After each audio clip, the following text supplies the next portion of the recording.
No one on Flight 287 expected anything unusual. It was a quiet afternoon sky, the kind where the clouds look soft enough to sleep on. But everything changed in a single, terrifying moment when a gray-haired man in first class suddenly clutched his chest and collapsed to the floor. Passengers screamed, a flight attendant rushed forward, and panic swept through the cabin like a shockwave. No one knew who he was. No one knew what to do.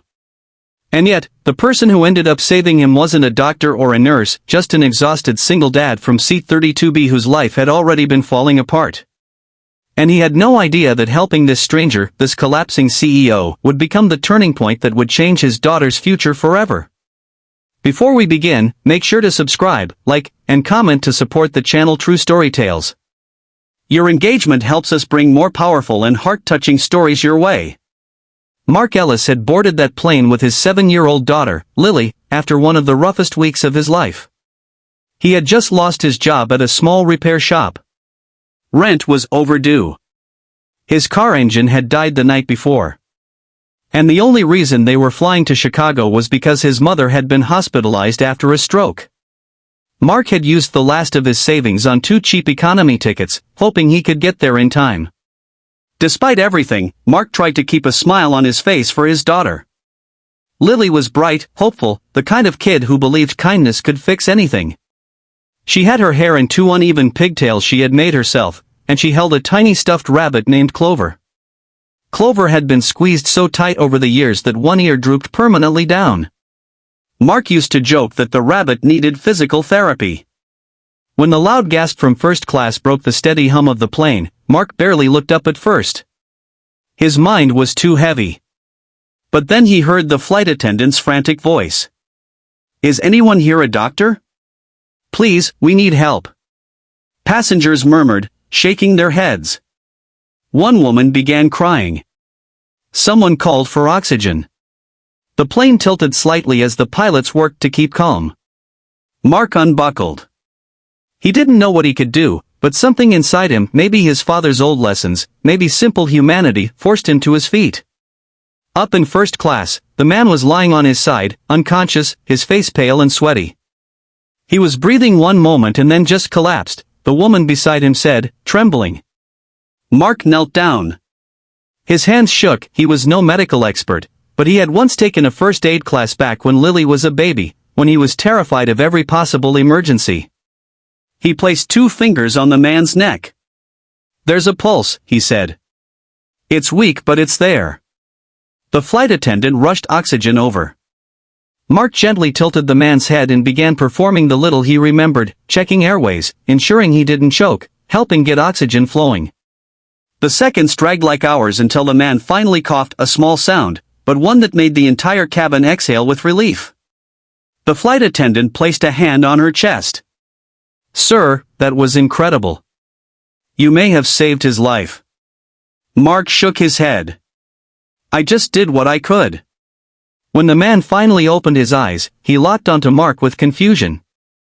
"What happened?" "You fainted," Mark said softly. "You're going to be okay." The CEO, though Mark still didn't know who he was, managed a weak smile. "Thank you." After the emergency landing in Denver so the man could receive proper medical treatment, Mark and Lily waited in the terminal. Unexpected delays meant they were stuck for several hours. Lily was seated cross-legged on the floor coloring in a little notebook she carried everywhere. A woman in a sharp navy suit approached them. "Excuse me," she said, "you must be Mark Ellis?" He hesitated. "Yes? I'm Dana Rivers. I work for Mr. Jonathan Hale." Mark blinked, confused. "Who is?" "The man you helped," she explained. "He's the CEO of HaleTech." Mark felt his stomach drop. HaleTech was a giant tech corporation, everyone knew the name. He had assumed the man was wealthy based on first class, but not that wealthy. Dana continued, "Mr. Hale asked me to bring you to the medical wing. He wants to see you." Mark looked at Lily. "Can she come?" "Of course." They followed Dana through long corridors until they entered a private room where Jonathan Hale sat upright in a bed, color slowly returning to his face. When he saw Mark, he smiled gratefully. He said softly. If you hadn't helped me, I might not be sitting here. Mark shook his head. I'm just glad you're okay. But Jonathan's eyes shifted to Lily, who was holding Clover close to her chest. And this must be your daughter. Lily lifted her chin, trying to look brave. My name is Lily. This is Clover. He's shy. Jonathan chuckled. Nice to meet both of you. A doctor interrupted to explain Jonathan's condition, an acute drop in blood pressure, made worse by exhaustion and dehydration. If help hadn't arrived within those first minutes, he said, things could have gone very differently. Jonathan turned back to Mark. You were there when I needed someone. Most people walked by. You didn't. He paused. Is there anything I can do to help you in return? Mark instantly shook his head. No. Really? You don't owe me anything. Jonathan studied him for a long moment, as if reading the story written behind Mark's tired eyes, the worry, the weight, the struggle he tried so hard to hide. Dana quietly stepped forward. Mr. Hale, you have that meeting with the board in 10 minutes. Jonathan looked annoyed. Cancel it. You can't cancel the board. I just did, he said firmly. When the room cleared, Jonathan leaned forward. Mark, I know the look of someone carrying too much alone. What's going on? Mark hesitated. He didn't want pity. But he also didn't want to lie. So he told the truth in the simplest way he could. He had lost his job, his mother was sick, money was disappearing faster than he could earn it. And through it all, he was trying to be a good dad. Jonathan listened without interrupting. When Mark finished, he felt strangely lighter, as if sharing the burden had loosened the knots inside him. Let me help, Jonathan said simply. No, really. This isn't charity, Jonathan insisted. This is gratitude. And besides, kindness has a way of circling back. Jonathan made a few phone calls.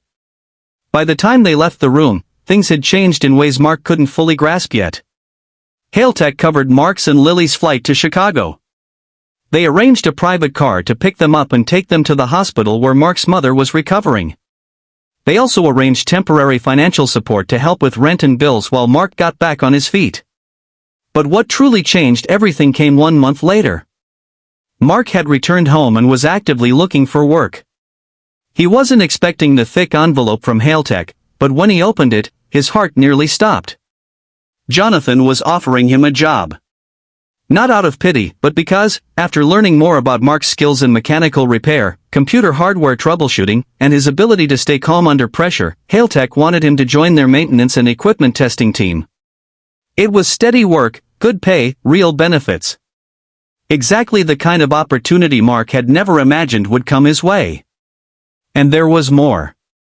A second letter, this one shorter, contained the words that made Mark's throat tighten. A scholarship has been created in your daughter Lily's name. Whatever future she dreams of, the college, training, anything, this fund will help her get there. Consider it an investment in a life touched by kindness. Mark sat down on the couch and covered his face. Lily climbed onto his lap and hugged him tight. Daddy, are you okay? He kissed her forehead. I'm more than okay. From that moment on, life shifted slowly but steadily. Mark settled into his new job, one that brought pride back into his voice when he told people what he did. He paid off debts, repaired his car, even found a small sunny apartment with a little balcony where Lily planted flowers. But the best moment came 2 years later, when Jonathan Hale invited them both to a company event. Lily, now 9, stood on stage beside Jonathan as he introduced the scholarship program created in her name, one that now helped dozens of children gain access to education each year. Lily didn't fully understand how her life had been changed. But she understood this: Daddy helped someone. And then that someone helped us. And that, to her, was the simple, beautiful truth of the world. Kindness had come full circle. As Mark looked at Jonathan across the room, they exchanged a quiet, knowing nod, two men whose lives had intersected on a plane in an unexpected moment of crisis. A moment that proved how powerful small, human acts can be. How stepping forward when others stepped